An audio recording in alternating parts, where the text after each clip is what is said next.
les flashs crépitent, mais il ne voit que le mensonge. Il voit Arthur Lexington, le milliardaire roi de New York, et sa femme parfaite, Eleanor, l'image même de la grâce tranquille. Mais ce soir, cette image va voler en éclats. Pendant que la ville dort, Arthur sera avec elle. Avec elle. Cette femme ambitieuse et enivrante dans un penthouse secret. Il croit avoir le contrôle. Il croit avoir 2 femmes. Une pour le spectacle, une pour le plaisir. Ce qu'il ignore, c'est qu'au lever du soleil, le roi sera devenu un porno, son empire sera brisé, et la seule chose qui l'attend chez lui, c'est la faim. La salle de bal du Metropolitan était étouffante, imprégnée d'un parfum familier et écœurant d'argent ancien et d'ambition nouvelle. Arthur Lexington, dont l'image se reflétait dans un millier de flûtes de champagne, sentit la tension familière lui serrer la poitrine. Ce n'était pas de l'anxiété, mais de l'ennui, un ennui profond et écrasant que seul un homme qui avait tout pouvait vraiment apprécier. À 52 ans, il était le maître des innovations Lexington, un titan de la technologie et de la logistique, un homme dont les murmures désinvoltes pouvaient faire monter ou chuter les marchés. Son costume, une création sur mesure d'un tailleur de Savile Row dont il avait oublié le nom, ressemblait moins à un vêtement qu'à un déguisement. Il sourit, un mouvement automatique et bien rodé de ses muscles, lorsqu'un conseiller municipal lui donna une tape dans le dos. « Arthur, quelle merveilleuse soirée! La nouvelle aile témoigne de votre générosité. » Arthur se contenta d'acquiescer. La nouvelle aile était une déduction fiscale, une manœuvre de relations publiques suggérée par son équipe. Il n'avait même pas vu les plans architecturaux. Son regard se posa sur sa femme, Eleanor Lexington. Elle était comme toujours parfaite. Vêtue d'une robe sobre et élégante bleu nuit, ses cheveux blonds pâles tirés en arrière dans un chignon brillant qui avait dû lui prendre des heures, elle était l'épouse mondaine par excellence. Elle discutait des habitudes migratoires des oiseaux avec la femme du sénateur, l'air poli et intéressé. Elle était belle comme une statue de marbre, froide, parfaite et totalement inaccessible. Ils ne s'étaient pas vraiment touchés depuis des années. Leur mariage était un autre de ses biens, un héritage qu'il avait acquis il y a 25 ans. Il était stable, prévisible et totalement dépourvu de passion. L'ennui était une démangeaison. Et puis, il vit la solution. De l'autre côté de la pièce, près du stand de la vente aux enchères silencieuses, se tenait Isabella Vance. Isabella était tout ce qu'Elena Nena n'était pas. Elle était feu et chaos, une étoile montante du département marketing de sa propre entreprise. Elle avait 28 ans. Sa robe était d'un rouge écarlate scandaleux qui épousait chaque courbe, ses cheveux noirs tombaient en cascade sauvage sur une épaule. Elle n'aurait pas dû être là. C'était un événement réservé aux membres du conseil d'administration et à leurs familles. Mais Isabella avait le don de se glisser dans les pièces où elle n'était pas invitée. Leurs regards se croisèrent. Ce fut un choc physique. Les yeux sombres d'Isabella retinrent les siens. Une promesse silencieuse et audacieuse qui contourna le quatuor à cordes et les rires polis. Elle ne sourit pas. Elle se contenta de le regarder. Son regard parcourut son corps, lentement et de manière évaluatrice, avant de revenir sur son visage. Un petit sourire presque imperceptible se dessina sur ses lèvres rouges et pulpeuses. Elle savait. Il savait. La démangeaison se transforma en rugissement. Arthur sentit son téléphone vibrer dans sa poche. Un SMS. Il n'avait pas besoin de regarder. C'était elle. « Je m'ennuie, et toi ?» Il se fraya un chemin à travers la foule, tel un requin nageant dans une eau tiède, et intercepta sa femme. « Eleanor, ma chérie. » Il l'embrassa sur la joue, c'était comme embrasser du parchemin. « J'ai bien peur qu'un imprévu soit survenu. L'accord avec Singapour. Je dois passer un coup de fil à Tokyo. Je crains que cela ne me prenne toute la nuit. » Les yeux bleus d'Eleanor, clairs et limpides, rencontrèrent les siens. Bon, ceci intense. Il n'y avait pas la moindre lueur de suspicion, ou peut-être, pensa-t-il avec une soudaine et glaciale lucidité, N'y avait-il rien d'autre que de la suspicion, si longtemps entretenue qu'elle était devenue une partie d'elle-même? Bien sûr, Arthur, tu travailles si dur. Dois-je demander à William de t'attendre? William était leur chauffeur. Non, non, ne sois pas ridicule. Je prendrai un taxi. Reste ici. Profite de la vente aux enchères. Achète cette horrible sculpture que tu regardais. Il lui tapota le bras. Un geste de possession. Des rejets. C'est un Brunouchi, Arthur, dit-elle d'une voix neutre. Quoi qu'il en soit, mets-la sur le compte de la fondation. Il se retourna sans attendre de réponse. Il sentit son regard sur son dos, tandis qu'il s'éloignait. Une sensation comme de l'eau froide. Il haussa les épaules. Il était Arthur Lexington. Il avait droit à cela. Il méritait un peu de vie dans sa cage dorée. Il poussa les lourdes portes en bronze du musée. L'air frais de la nuit new-yorkaise le frappa comme une libération. Il sortit son téléphone, ses doigts tapant déjà le message destiné à Isabella. « Mon chauffeur, 10 minutes. Retrouve-moi au penthouse de Soho. » Il ne vit pas Isabella se glisser par une sortie latérale. Il ne vit pas sa femme, Elena Nena, immobile près de la fenêtre, regardant sa voiture s'éloigner. Elle n'avait pas l'air triste. Elle ne semblait pas en colère. Elle observait simplement, le visage aussi calme et serein qu'un lac gelé. Puis, lentement, elle prit son téléphone et passa un appel. « Marcus, dit-elle d'une voix calme, mais empreinte d'une autorité absolue. Il est en route vers chez elle. C'est le moment. Exécutez le plan maintenant. » Le penthouse de Soho était le monument d'Arthur à sa propre hypocrisie. Il ne figurait sur aucune de ses listes officielles d'actifs. Le bail était détenu par une société écran qui appartenait à son tour à une autre société écran. Un enchevêtrement d'entités juridiques conçues pour être impénétrables. Il était élégant, moderne et stérile. Tout en verre, chrome et cuir noir, l'antithèse du vaste domaine de Greenwich, rempli d'antiquités qu'il partageait avec Elena Nena. C'était un lieu destiné aux transactions, pas à la vie. Lorsqu'il arriva, l'ascenseur s'ouvrant directement sur le salon, Isabella était déjà là. La robe cramoisie était étalée sur le sol comme une goutte de sang. Elle portait l'une de ses chemises en soie, déboutonnait juste ce qu'il fallait et rien d'autre. « Tu as pris ton temps », murmura-t-elle en s'avançant vers lui. Elle sentait le parfum cher et quelque chose d'unique à Isabella, un parfum cuivré et électrique qui faisait toujours battre son cœur. « Les vieux gardes. Ils parlent, grogna-t-il en retirant sa veste. Et il avait déjà oublié la salle de bal, oublié Éléanore. Mais laisse-les parler, dit-elle en passant ses doigts dans ses cheveux, un geste à la fois tendre et possessif. Ce sont des dinosaures. Tu es un lion. Tu devrais être avec une lionne, pas avec une pièce de musée. Il rit d'un rire rauque. C'est ce que je suis? Un lion? Tu es Arthur Lexington, murmura-t-elle, ses lèvres effleurant son oreille. Tu peux avoir tout ce que tu veux, et tu me veux. C'était vrai. Il voulait son ambition qui lui semblait tellement plus honnête que l'acceptation placide d'Éléanore. Il voulait son feu, qui le faisait se sentir jeune, puissant, vivant. La nuit se déroula dans un flou prévisible et enivrant. Ils burent du scotch millésimé, celui qu'ils gardaient en réserve précisément dans ce but. Ils parlèrent de sa carrière, de ses brillantes nouvelles propositions marketing, qui n'étaient en réalité que ses propres idées d'il y a 5 ans, reformulées et présentées avec un sourire éblouissant. Le conseil d'administration était dépassé, Arthur, dit-elle en traçant le bord de son verre du doigt. Elle était recroquevillée sur le canapé noir, les jambes nues repliées sous elle. Peterson Davis, leur relique. Ils ne comprennent pas le nouveau marché. Moi, je le comprends. Nous le comprenons. C'était leur jeu. Elle n'était pas seulement une maîtresse, elle était une prédatrice d'entreprise en devenir. Elle ne voulait pas seulement son corps. Elle voulait ses clés. « Patience, Bella, » dit-il en faisant tourner le liquide ambré.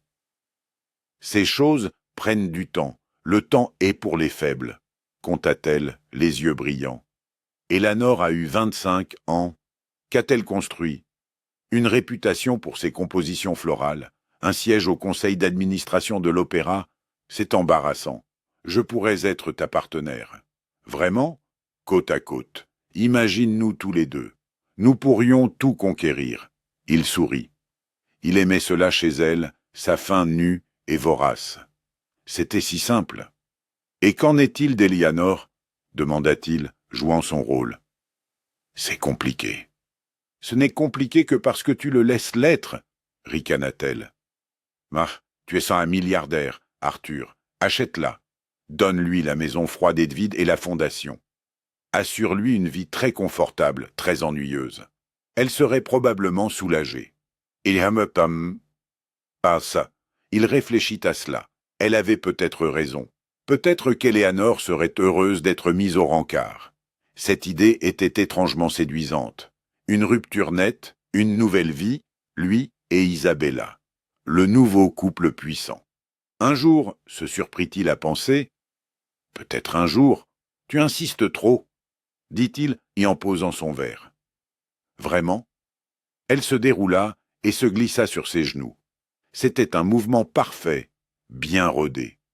Ou suis-je simplement la seule à oser te dire la vérité? Tu es piégé, Arthur, et je suis la seule à détenir la clé. Il l'embrassa d'un baiser possessif pour la faire taire. C'était lui qui contrôlait la situation. C'était lui le lion. C'était lui qui payait cet appartement, ce scotch, cette chemise. C'était lui qui achetait son temps, son ambition, son feu. C'était une transaction simple et claire. Il était idiot.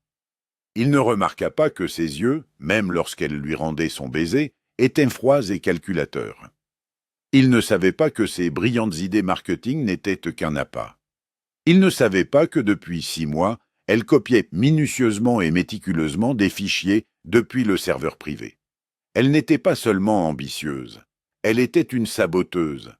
Elle n'essayait pas de rejoindre son empire, elle construisait le sien en utilisant ses ressources comme base.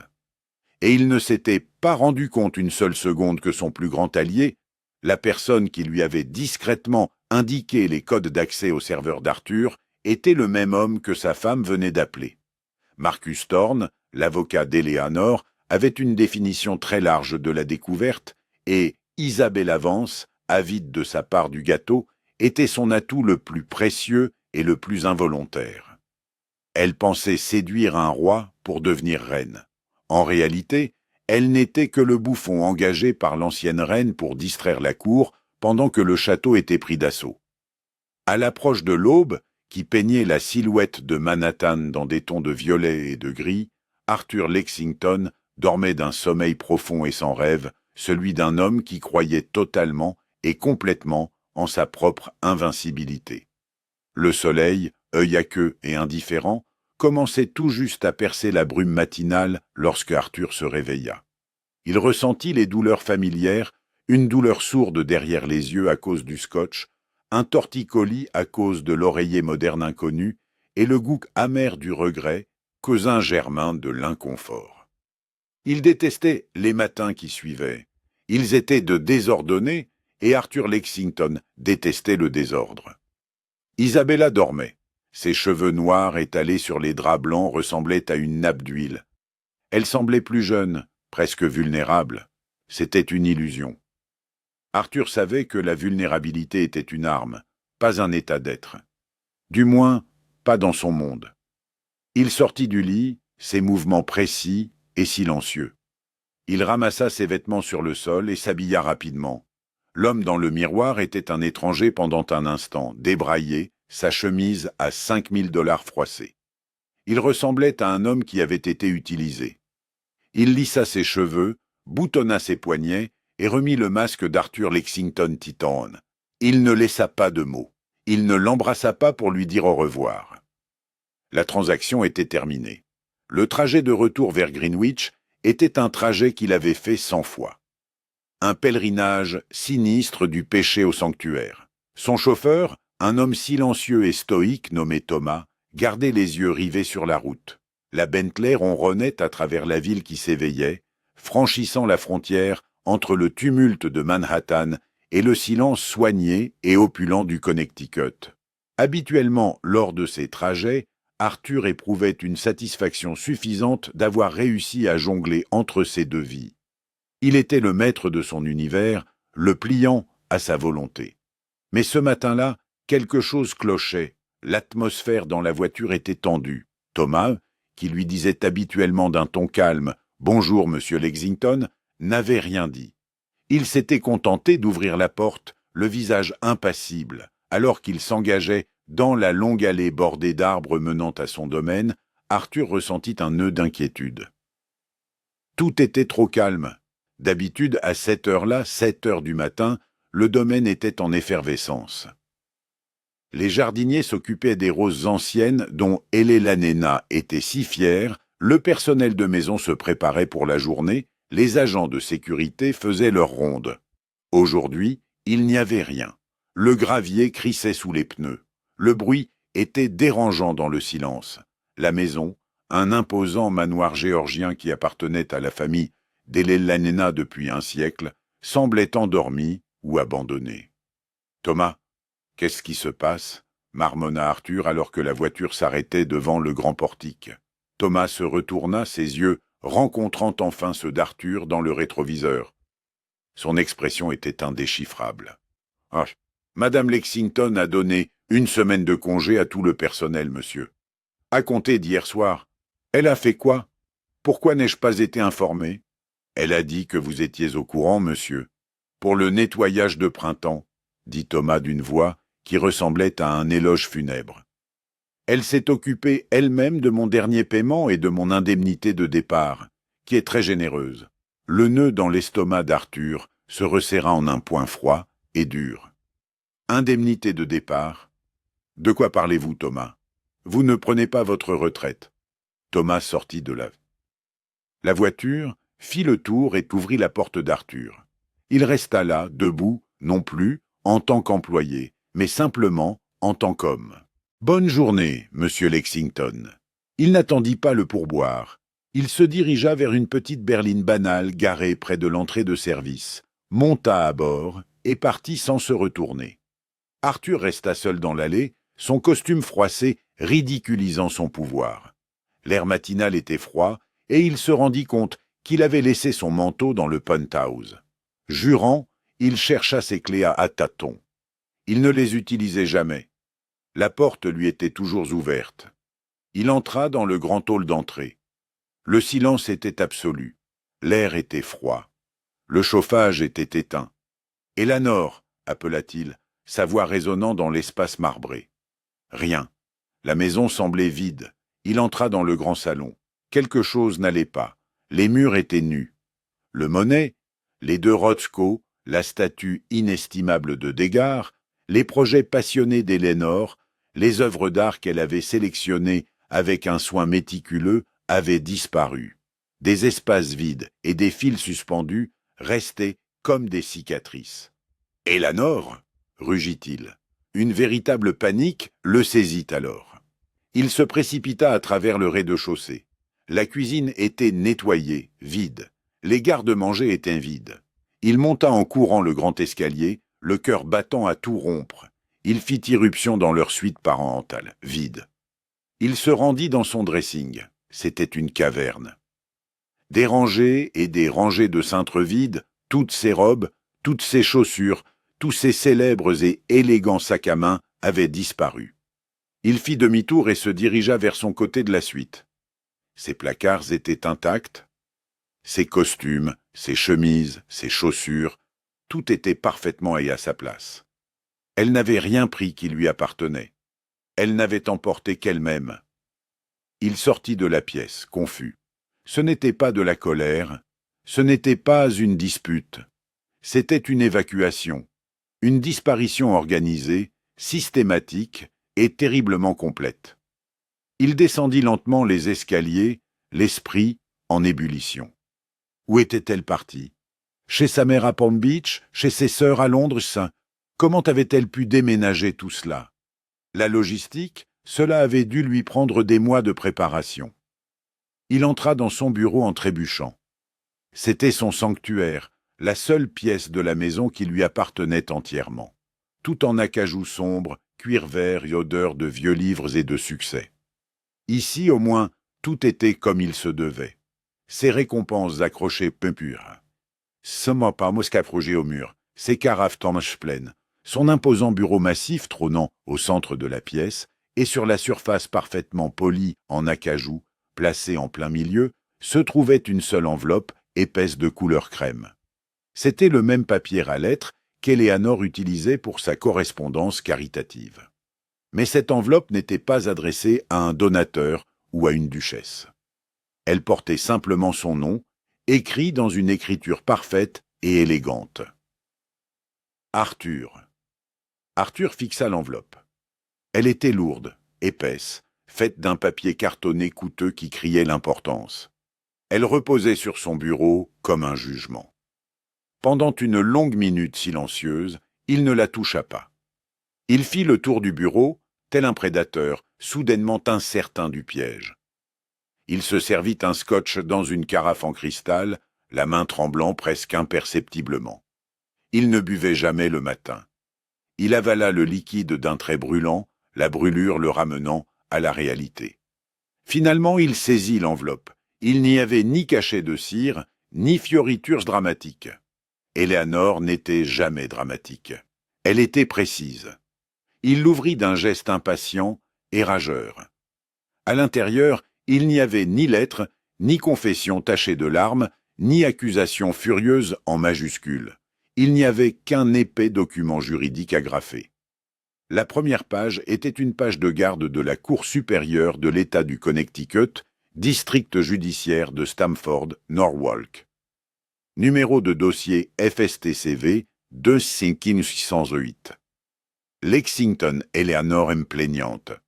Lexington Arthur P. défendeur demande de dissolution du mariage. Arthur lut les mots, mais son esprit ne parvint pas à les assimiler. Dissolution du mariage. C'était si clinique, si stérile. Ce n'était pas un divorce. C'était un effacement.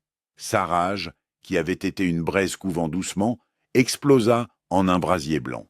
Divorce? Elle divorce? Il déchira les pages, ses yeux cherchant les mots qu'il comprenait.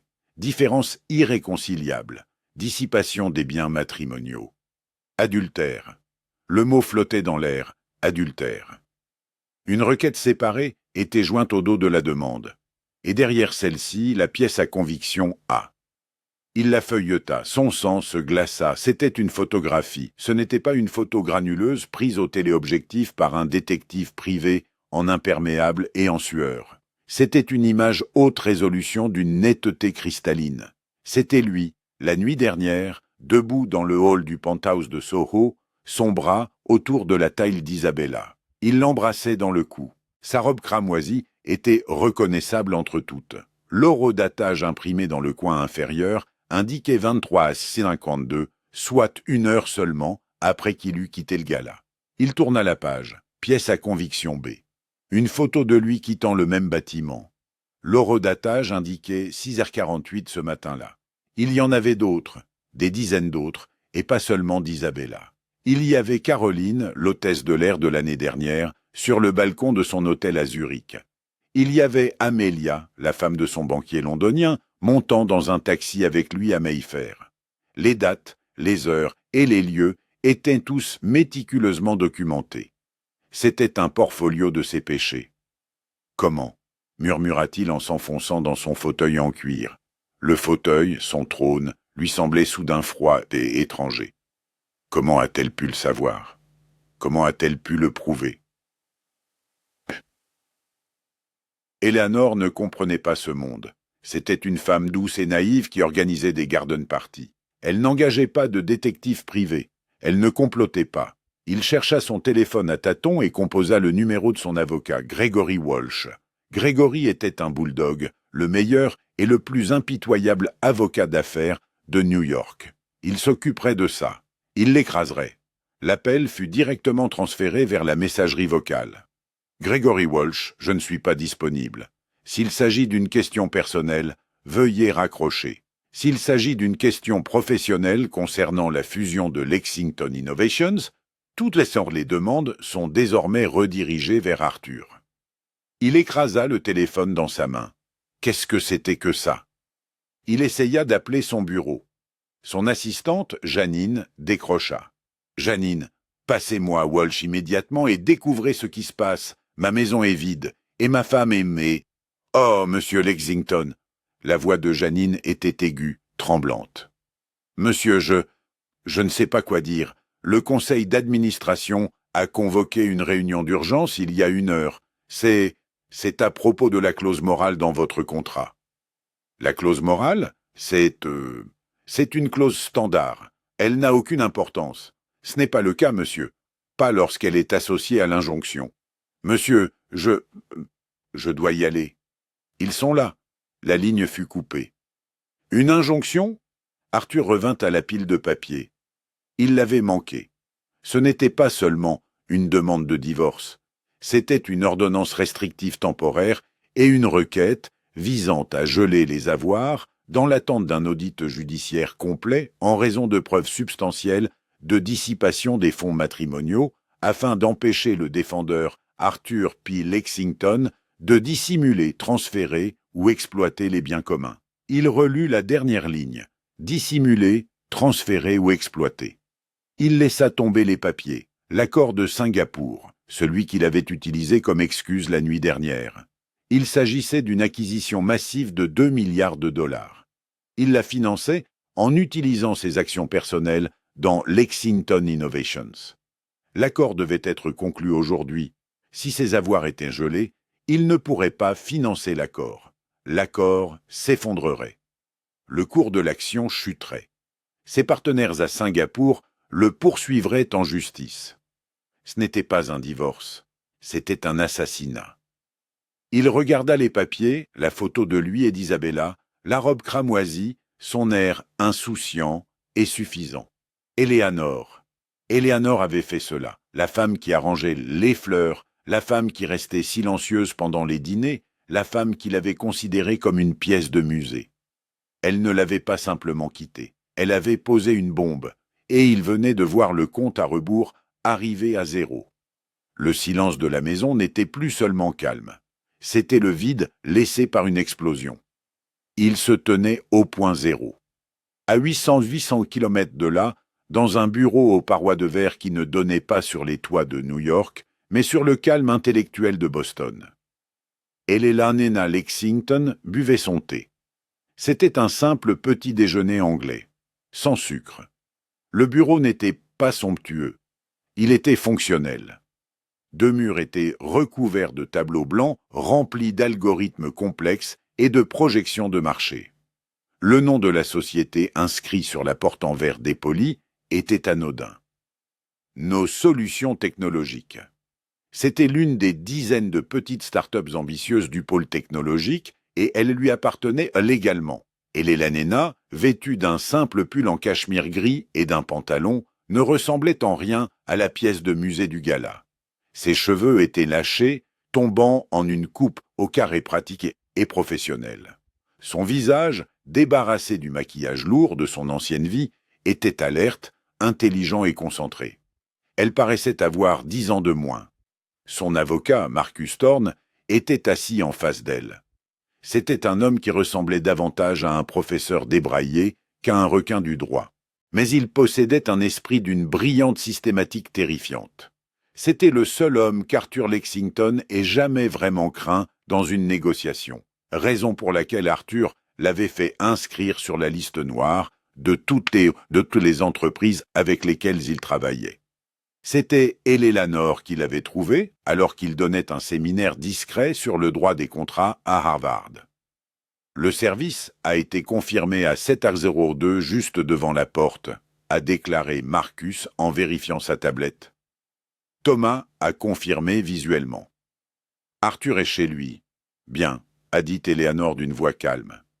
L'injonction a été déposée à 8h01. La TTRO a été signifiée à son bureau à 8h05. Le conseil d'administration a été informé à 8h10. Les partenaires de Singapour ont reçu la notification du gel des avoirs à 8h11. À l'heure actuelle, il a regardé sa montre. Arthur Lexington est financièrement paralysé. Il ne peut plus accéder à ses comptes personnels. Il ne peut plus transférer ses actions.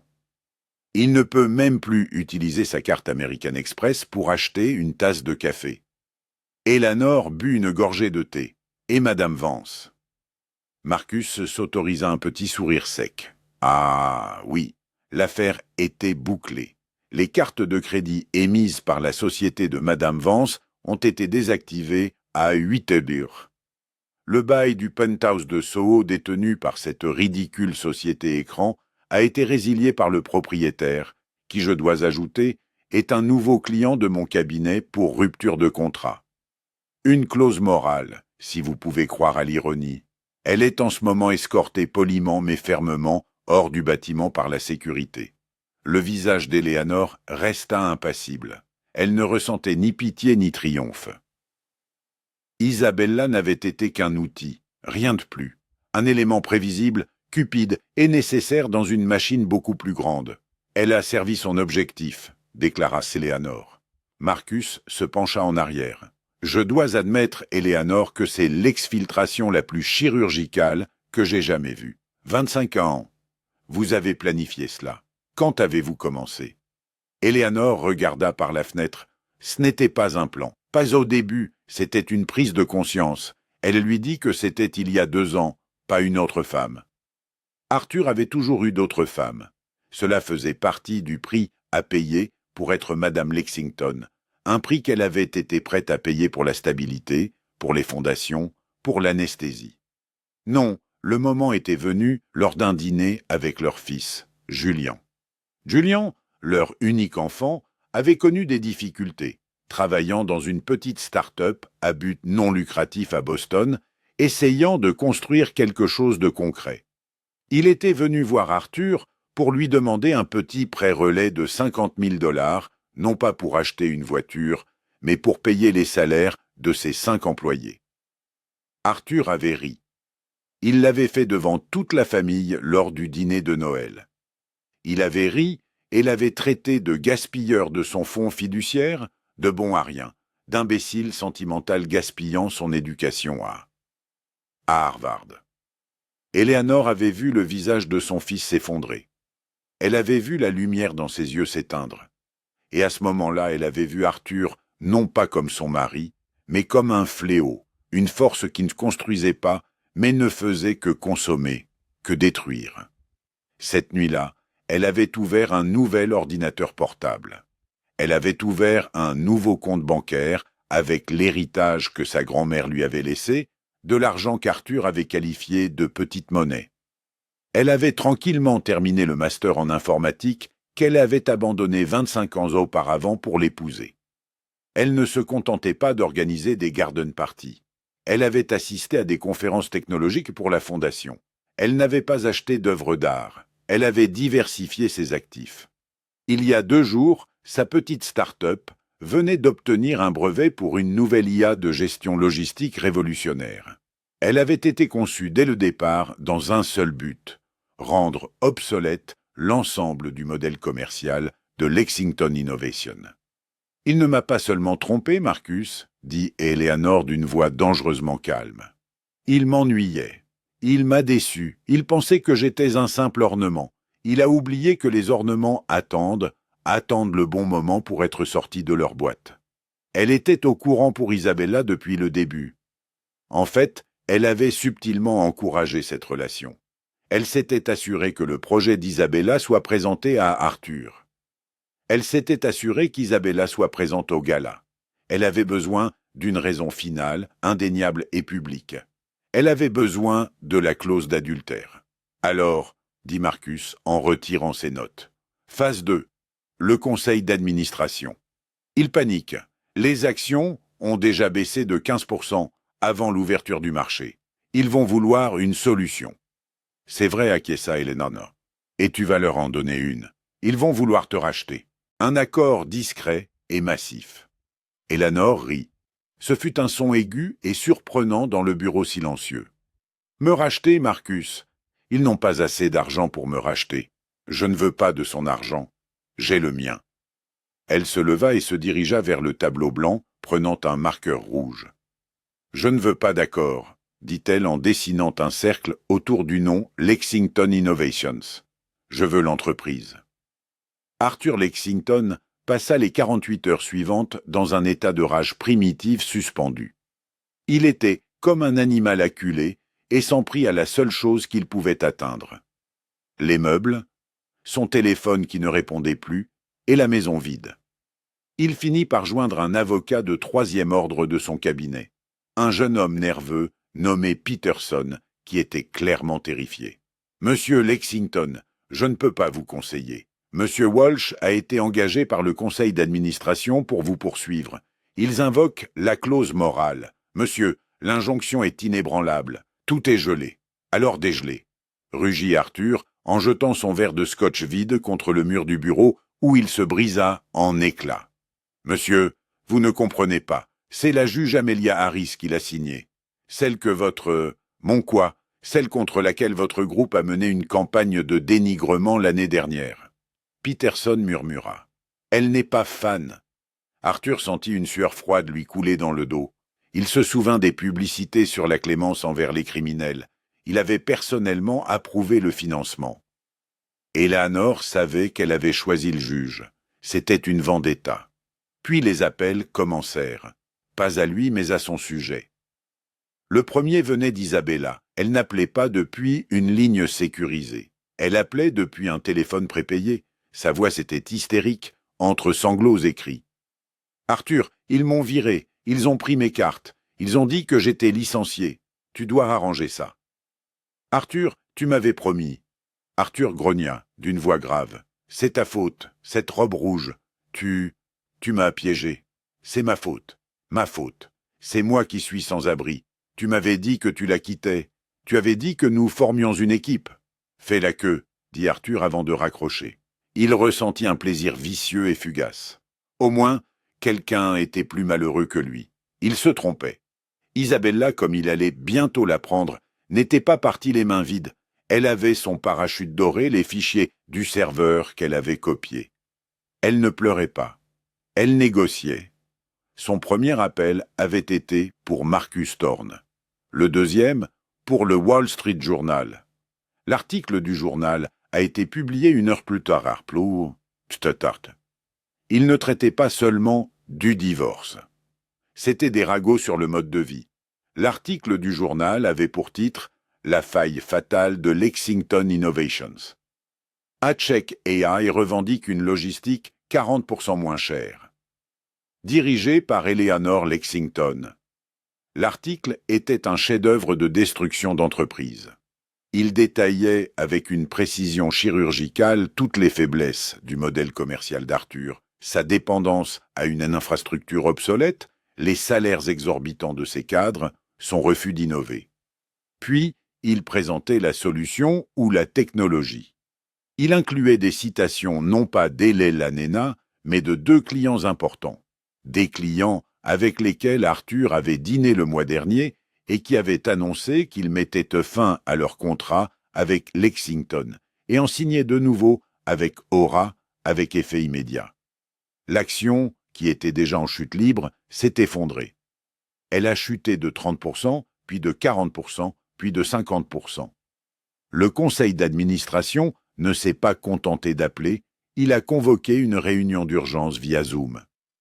Arthur, qui appelait depuis son bureau froid et sombre, s'est retrouvé face à un mur de visages furieux et terrifiés. « Arthur, qu'est-ce que c'est que ça ?» a demandé Peterson, le membre du conseil d'administration qu'Isabella voulait voir licencié. « Qui est cette femme, cette oratrice ?»« C'est ma femme, » a répondu Arthur, les mots lui laissant un goût amer dans la bouche. « Ce n'est rien, c'est un projet vaniteux. Un hobby, un passe-temps ?» s'écria un autre membre du conseil. Son passe-temps vient de nous coûter 4 milliards de dollars en capitalisation boursière. L'accord avec Singapour est mort.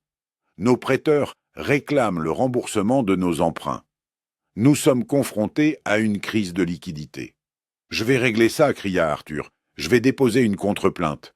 Je vais... » « Vous ne ferez rien. » Une nouvelle voix s'interposa. La voix était calme, posée et familière. Marcus Thorne. « Messieurs, Veuillez m'excuser de vous interrompre. Je m'appelle Marcus Thorne et je représente l'intérêt majoritaire dans cette affaire. Quoi? Vous représentez Eleanor? Cracha Arthur. Non, Arthur, je représente Oritech. Et à 9 heures ce matin, Oraatech a acquis, savoura-t-il le mot, la dette en cours de vos partenaires singapouriens. Ils étaient en difficulté, pas nous. Nous avons également acquis les participations de plusieurs de vos investisseurs institutionnels les plus agiles qui ont vu venir le coup. Depuis 10 minutes, mon client Horch est le plus grand actionnaire de Lexington Innovations. Le silence était total. Arthur sentit le sang se retirer de son visage. Vous ne pouvez pas, murmura-t-il. Nous pouvons, a répondu Marcus. Ce n'est pas un divorce, Arthur. C'est une OPA hostile et vous êtes, j'en ai bien peur, le seul passif qu'il reste à atténuer. Le conseil d'administration a déjà voté. À partir de cet instant, vous êtes démis de vos fonctions de PDG et de président de Lexington Innovations pour motif valable. La sécurité est en route vers votre bureau pour récupérer les biens de l'entreprise. Ne t'inquiète pas, Arthur, ajouta Thorne d'une voix glaciale. Eleanor s'est assurée que tu ne te retrouveras pas sans rien. Tu garderas la maison, les deux, et la fondation. Tu sais, pour ton grand ménage de printemps. L'appel prit fin. Arthur resta là, fixant son reflet pâle et horrifié sur l'écran noir. L'empire qu'il avait bâti, celui dont il se vantait, celui qu'il avait utilisé pour assouvir ses appétits. Il avait disparu. Et la femme qu'il avait ignorée pendant 25 ans était désormais littéralement sa patronne. La dernière réunion n'eut pas lieu dans une salle d'audience. Elle se déroula dans la salle de conférence principale de la Lexington Innovations Tower, une pièce qui avait autrefois été le temple personnel d'Arthur. Il n'y était pas entré depuis 6 mois. Ces 6 mois avaient été clarifiants. La presse avait été brutale.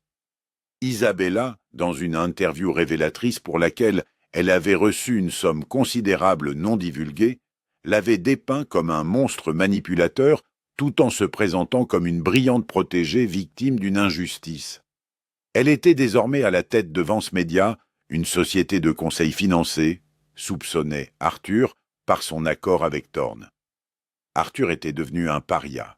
Ses amis, ses alliés, les flagorneurs qui avaient rempli ses fêtes, tous avaient disparu. Il s'était retrouvé seul dans son manoir de Greenwich, qui n'était plus un foyer, mais un cimetière. Le personnel était parti, les œuvres d'art avaient disparu, la vie avait disparu.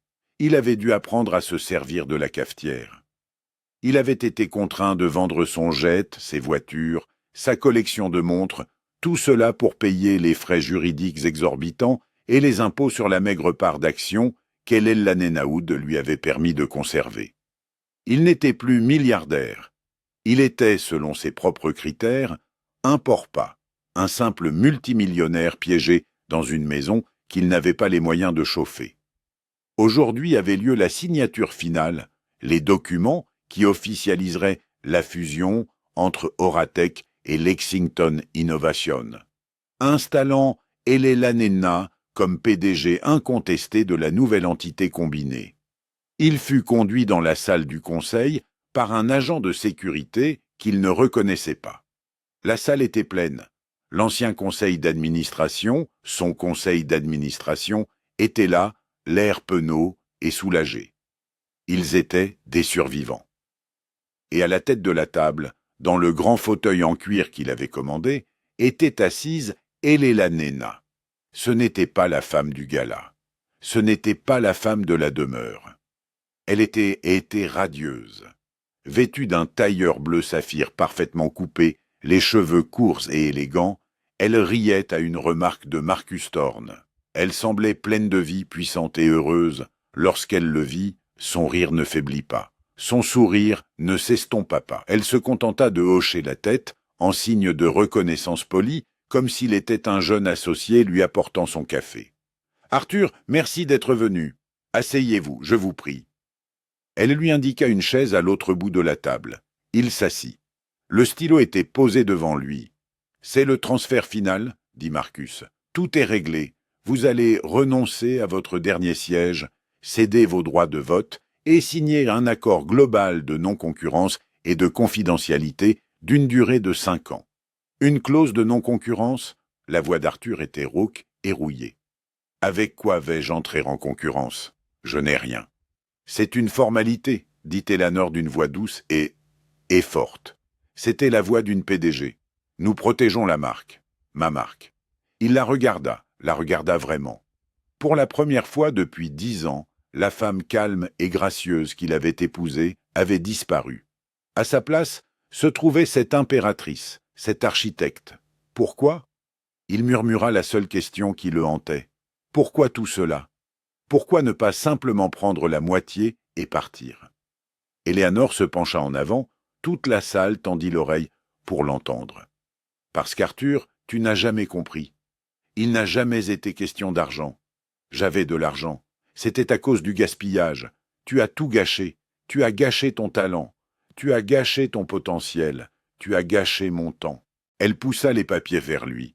Tu as bâti un empire sur des fondations fragiles et égoïstes. Je ne fais que le rénover. Et la première étape, dit-elle en lui adressant un petit sourire compatissant, consiste à jeter les ordures. Sa main tremblait. Il pensa à sa fierté. Il pensa à se battre. Mais il était tellement fatigué. Et pour la première fois de sa vie, il était vaincu complètement et totalement. Il prit le stylo et signa son nom. C'était la dernière fois qu'Arthur Lexington aurait une quelconque importance dans cette pièce. Il se leva, tel un fantôme dans sa propre vie, et sortit de la salle de réunion. Personne ne lui dit au revoir. Alors qu'il attendait l'ascenseur, il l'entendit. Un son qu'il n'avait pas entendu depuis des années, c'était un rire franc, sincère, plein d'entrain, provenant de la salle de réunion, provenant de sa femme. Les portes de l'ascenseur s'ouvrirent et Arthur Lexington entra, appuyant sur le bouton du rez-de-chaussée. L'hiver arriva au domaine de Greenwich, non pas avec une douceur gracieuse, mais avec une vengeance personnelle cinglante. Arthur Lexington, désormais âgé de 60 ans, sentit le froid dans ses os. Cela faisait 1 an depuis la signature, 1 an depuis qu'il avait cessé d'être Arthur Lexington pour devenir simplement Arthur. Le manoir était un tombeau. Il avait appris, à travers un processus brutal et humiliant d'essais et d'erreurs, que son existence était désormais régie par une logistique dont il ignorait l'existence. Il découvrit que la facture de chauffage de la maison de 1858 mètres carrés était astronomique. Les avocats d'Eleanor avaient été d'une littéralité presque comique. Il avait conservé la maison, mais pas les moyens de la faire fonctionner. Sa vie, autrefois une symphonie de pouvoir sans effort, n'était plus qu'une succession de tâches banales et exaspérantes.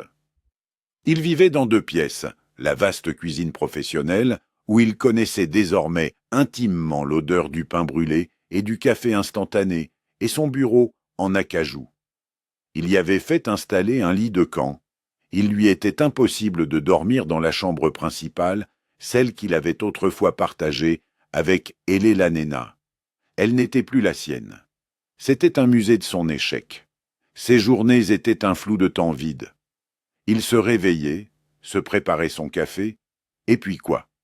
Il s'asseyait à son bureau, celui d'où il avait autrefois commandé des milliards, et qu'il utilisait désormais pour naviguer sur Internet sur un ordinateur portable consumer ralent. Son AMX noir était une relique. Il possédait désormais une simple carte de débit argentée d'une banque nationale avec une limite quotidienne qui l'aurait autrefois amusé. Selon les normes habituelles, il était toujours un homme riche. Après tout, les maigres actions qu'Eleanor lui avait laissées appartenaient à sa nouvelle entreprise en plein essor. Lex-Aura. C'était sa dernière cruauté, la plus exquise. Il était enchaîné à son succès. Pour financer sa propre existence morne, il devait la regarder prospérer. Chaque fois qu'il payait ses courses, il encaissait en fait un chèque rédigé par la femme qu'il avait rejeté comme un simple objet décoratif. Son isolement était total. Les amis qui s'étaient autrefois battus pendant 1 semaine sur son yacht n'étaient plus que des chimères. Il avait essayé de les appeler au cours des premiers mois. Leurs assistants, autrefois différents, était désormais poli, mais impénétrable. M. Peterson est en réunion. M. Davis est en déplacement. Ils ne l'ont jamais rappelé. Il était devenu un fantôme. Un mardi, l'humiliation devint tangible.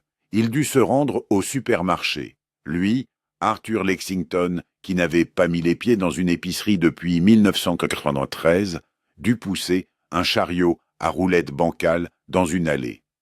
Il portait un vieux polo et un pantalon, les seuls vêtements qui ne lui donnaient pas l'impression d'être déguisé. « Monsieur Lexington », dit une voix enjouée. Il se retourna. Une femme, qu'il reconnaissait vaguement du club, le regardait fixement. Son chariot était plein. Le sien ne contenait qu'une pizza surgelée, un carton de lait et une bouteille de scotch bon marché. « Clara Hara », parvint-il à dire d'une voix rouillée, tandis qu'elle le regardait avec une sorte de pitié horrifiée.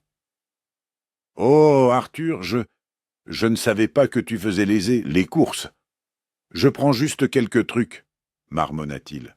« Mais ch'était, on a tous entendu ce qui s'est passé, dit-elle, baissant la voix, jusqu'à un murmure complice ici, comme s'il était veuf. Mais c'est vraiment horrible. Ah, et la nena. Eh bien, elle a toujours été froide, n'est-ce pas? Nous tous, au club, nous étions justes. Eh bien, nous sommes de ton côté. » Arthur regarda cette femme au visage soigneusement entretenu et aux yeux vides et ressentit une vague de rage si pure qu'elle faillit l'étouffer. Elle était de son côté, elle qui avait profité des garden parties d'Eleanor. « Clara Hara, dit-il, sa voix prenant le ton grave et tranchant qu'il avait autrefois utilisé pour démolir les membres du conseil d'administration. « Partez. » Elle recula comme s'il l'avait giflé. Il abandonna son chariot et sortit du magasin. Il s'assit dans sa modeste berline américaine et, pour la première fois depuis son enfance, il pleura. Ce n'étaient pas des larmes de tristesse, c'étaient des larmes de rage pure et impuissante. Il n'était pas une tragédie, il était un sujet de commérage. Il retourna dans sa maison froide et silencieuse. Il entra dans son bureau, il prit son téléphone, il fit défiler jusqu'à un numéro qu'il n'avait pas osé composer. Julien. Il appuya sur le bouton d'appel, le téléphone sonna. Chaque sonnerie était comme un coup de marteau dans sa poitrine. 1, 2, 3, 4. Messagerie vocale. Vous avez joint Julien Lexington. Je ne suis pas disponible. Veuillez laisser un message. La voix de son fils, confiante, claire, joyeuse, lui causait une douleur physique. Arthur serra le téléphone. « Julien » commença-t-il. Sa voix était méconnaissable. Un croassement sec. « C'est papa. Je viens de... » Quoi? Que venait-il de faire? S'excuser, supplier, exiger. J'ai vu le cours de l'action aujourd'hui. Bien, c'est bien. Il fit une pause, le silence de la pièce rugissant dans ses oreilles. Je suis à la maison, si tu pouvais juste me rappeler. Il raccrocha. Il savait, avec une certitude, qui s'était installée dans son estomac comme un bloc de glace que son fils ne le rappellerait jamais. Loin du silence gothique de Greenwich, le siège social de l'ex-Aura à Boston était une cathédrale de lumière, de vers et de bruit. Eleanor Lexington se tenait devant un tableau blanc allant du sol au plafond, un marqueur à la main, plongée dans une discussion animée avec une femme de 30 ans sa cadette qui portait un t-shirt sur lequel était inscrit « Les données sont mon langage amoureux ». « Non, non, Shanti, tu regardes le décalage des données, » dit Eleanor en esquissant un diagramme frénétique et brillant. Le système existant ne peut pas traiter le modèle prédictif avant que la cargaison ne quitte le port. Mais si nous intégrons l'IA Aura au point d'origine, nous réduirons le temps de traitement de 70%. Shanti termina, les yeux écarquillés. « Mon Dieu, vous avez raison. » Eleanor sourit et jeta le marqueur sur le plateau. « Bien, mettez cela en œuvre. Je veux que la version bêta soit opérationnelle dans le corridor Hambourg-Newark d'ici vendredi. » Elle était vivante. Chaque cellule de son corps, chaque neurone fonctionnait comme jamais auparavant. Elle n'était pas seulement PDG, elle était ingénieure, architecte, bâtisseuse. Elle n'avait pas seulement repris l'entreprise d'Arthur, Elle l'avait sauvé de sa négligence, la transformant d'un dinosaure pâteau en un prédateur élégant et terriblement efficace. Marcus Thorne entra dans son bureau, qui n'était pas un cube en acajou, mais un espace aux murs de verre au centre de l'étage. « Julian est là, » dit-il en souriant. Le visage d'Eleanor s'illumina d'un éclat sincère et spontané qui la transforma. « Faites-le entrer. » Julian Lexington n'était plus le garçon brisé du dîner de Noël, c'était un homme. Il dirigeait la Lex Aura Foundation, qui n'était plus un abri fiscal pour les femmes de la Haute-Security société, mais une puissante organisation à but non lucratif axée sur les données qui mettait en place une logistique durable pour les pays en développement. « Maman, dit-il en l'embrassant sur la joue, tu vas être en retard. Le gala des femmes dans la technologie. »« Je sais, dit-elle en rassemblant ses affaires. C'est juste que je déteste ces choses-là. »« Ma, tu détestes ça ou tu détestes porter la robe ?» la taquina-t-il. « Les deux, admit-elle. Ça me semble futile. »« Ce n'est pas futile, dit Julian d'une voix sérieuse. C'est important. Ils ont besoin de te voir. Ce que tu as fait. » Eleanor marqua une pause. « Ce que j'ai fait? Il a appelé, tu sais, dit Julian doucement. Eleanor cessa de fouiller dans ses papiers. Elle regarda son fils. Quand? Hier. Il avait l'air terrible, petit. Eleanor regarda par la fenêtre la ville, une ville qu'elle avait aidé à construire, une ville qui était la sienne. Elle ressentit un pincement coqurcure.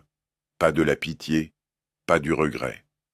C'était un écho, le membre fantôme d'une vie qu'elle avait amputée. « Il est petit, Julien, » dit-elle d'une voix douce mais ferme. Il l'a toujours été. Nous avons simplement vécu dans son ombre pendant si longtemps que nous avons pensé qu'il était le fils. C'était notre erreur, pas la sienne. Tu vas lui parler? Eleanor se tourna et posa sa main sur la joue de son fils. Je n'ai plus rien à lui dire. Il fait partie de mon passé, Julien. Toi, dit-elle d'une voix chargée d'émotion. Tu es mon avenir, tu es ce qui compte. Ne l'oublie jamais. Elle prit son sac. Allez, viens. Si je dois aller à cette réunion, tu dois m'accompagner. J'ai besoin d'avoir à mon bras la plus belle des compagnes. Alors qu'elle sortait, un jeune cadre accourut. Maman, le journal est en ligne. Ils annoncent qu'ils aiment pas et qu'Isabelle Vance, tu sais, Vance Média vient de se placer sous la protection du chapitre 11 de la loi sur les faillites. Elela Nena s'arrêta. Isabella qui? Demanda-t-elle sans une once d'ironie. Vance Média, la société de relations publiques, la... Peu importe, dit le cadre, déconcerté. Exactement, dit Eleanor sans ralentir le pas. Ne me passez aucun appel. Mon fils m'emmène à une fête. Et c'est ainsi que le roi fut mis échec et mat.